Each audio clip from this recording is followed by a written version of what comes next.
I am launching Fusion 360 to create a case mold for a classic beer bottle shape. After 3D printing, it can be filled with plaster to create a working slip casting mold for ceramics. As you can see, Fusion takes a while to start up, even on a fast computer. While we wait, let's start OnShape 3D from its login page online. I'll click the button now. Wow, that's amazing. Back in Fusion 360, here is a dialog I often get on startup.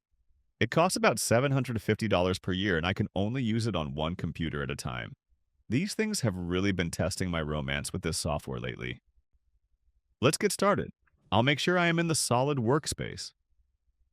I brought up the parameters dialog from the modify menu and am adding 4 parameters: shoulder height, body radius, body height, and plaster thickness. Now, let's go to OnShape and do the same thing. First, I'll create a new drawing and open the variable table and add them in a similar manner.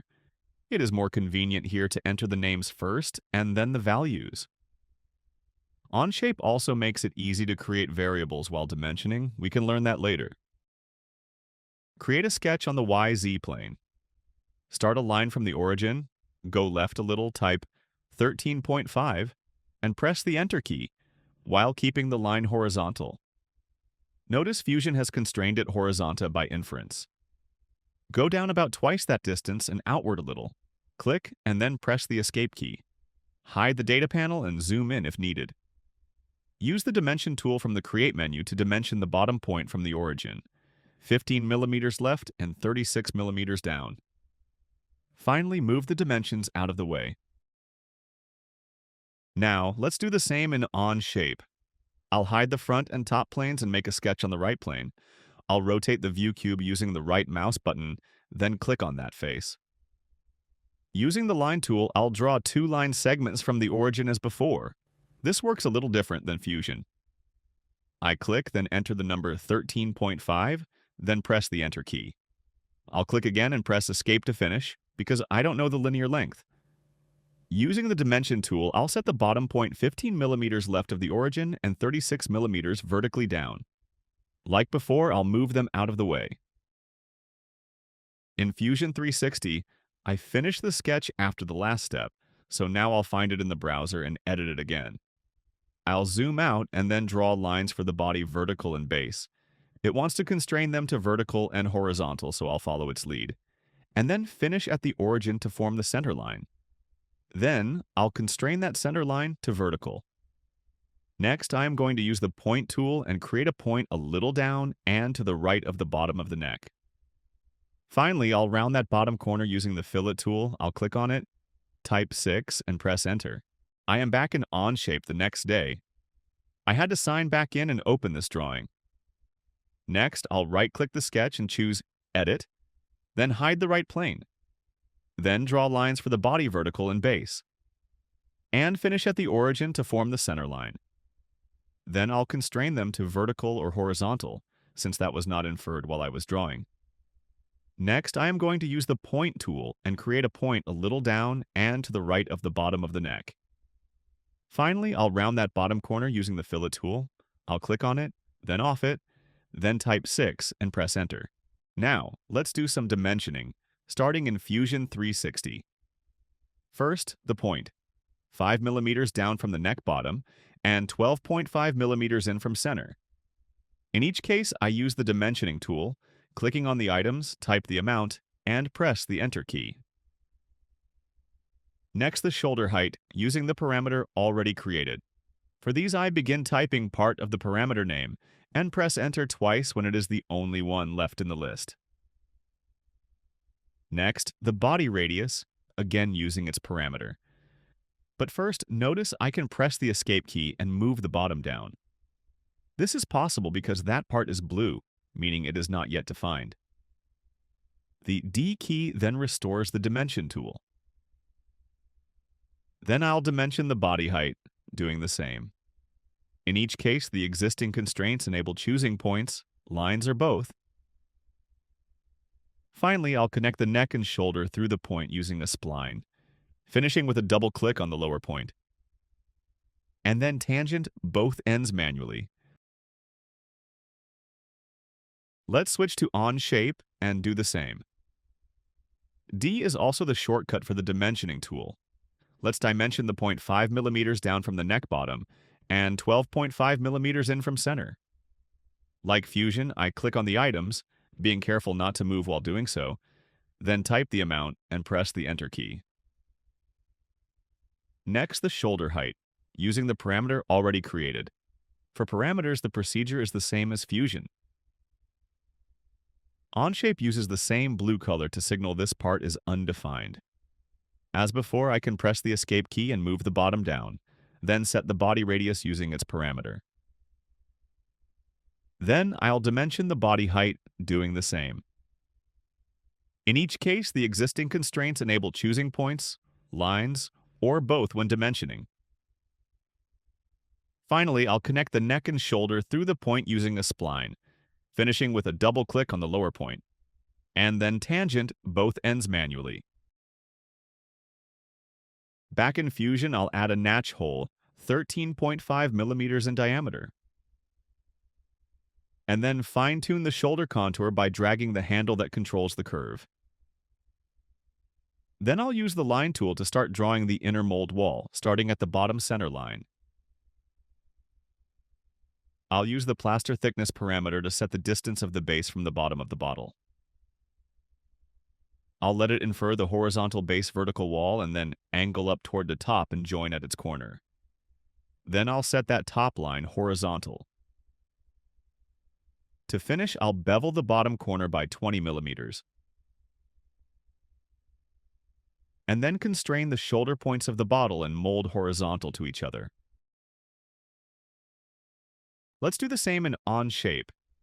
I'll add the 13.5 millimeter natch hole by clicking, dragging, clicking, entering the number, and pressing the Enter key. And then press the Escape key and fine-tune the shoulder contour by dragging the curve handle. Then I'll use the line tool to start drawing the inside wall of the mold, starting at the bottom center line.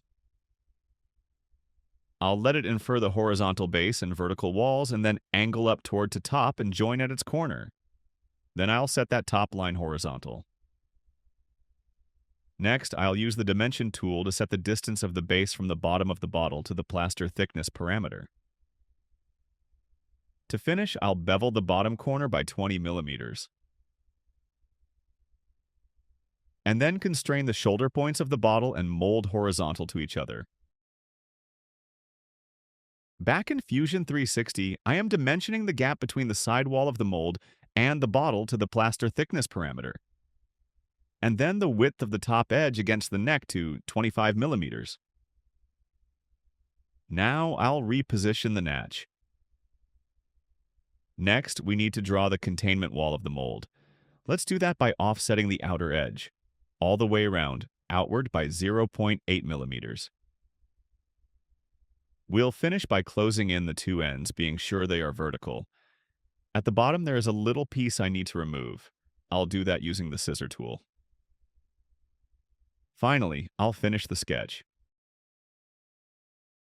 Back in OnShape, I'll dimension the sidewall gap, setting it to the plaster thickness parameter, and then the width of the top edge against the neck to 25 millimeters.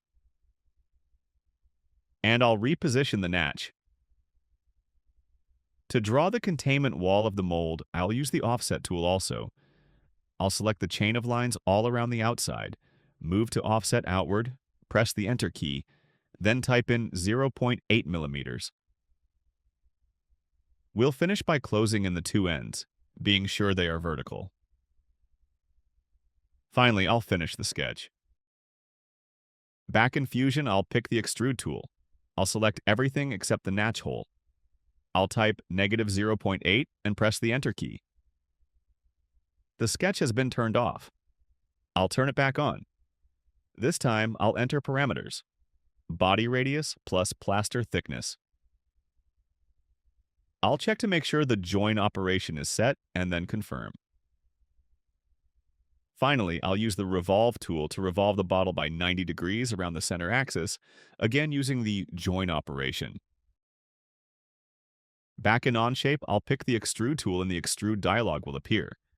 I'll select everything except the natch hole. Begin dragging backwards to select the direction, and then set the depth at 0.8, and confirm by clicking the check mark. The same technique works to extrude the walls upward. Like Fusion, the sketch was turned off, so I'll turn it back on.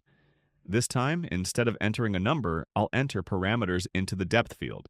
Body radius plus plaster thickness.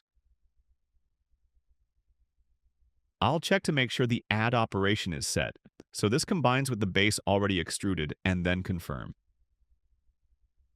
Finally, I'll use the revolve tool to revolve the bottle by 90 degrees. I'll select the bottle, then the axis, then set it to revolve in one direction, at 90 degrees. Again using the add operation. Finally confirm. Back in Fusion 360, I'll make a sketch on the vertical face to draw the lug. I'll begin by creating a corner rectangle of 5 by 10 millimeters. And then make it vertical with the origin, not the bottom of the part I already extruded. I'll dimension it to be 17 millimeters down. And then finish the sketch, turn it on, and extrude it 18 millimeters through the bottle using the join operation. Back in OnShape, let's do that same thing. I'll make a sketch on the vertical face and create a corner rectangle of 5 by 10 millimeters. And then make it vertical with the origin. And dimension it to be 17 millimeters down.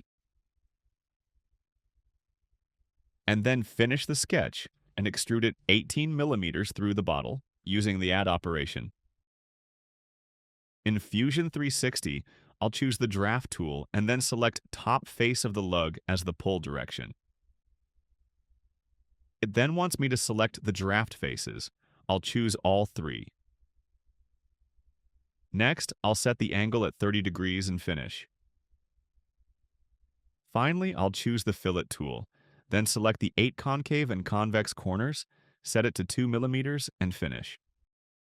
In OnShape, I'll choose the draft tool and then select top face of the lug as the neutral plane. It then wants me to select the entities to draft. I'll choose all three. Next, I'll set the angle at 30 degrees and finish. Finally, I'll choose the fillet tool, then select the 8 concave and convex corners, set it to 2 millimeters, and finish. Back in Fusion 360, I'll select the shell tool. Then I'll select the 2 flat faces of the body of the bottle. Then enter a wall thickness of 1.2 millimeters and finish.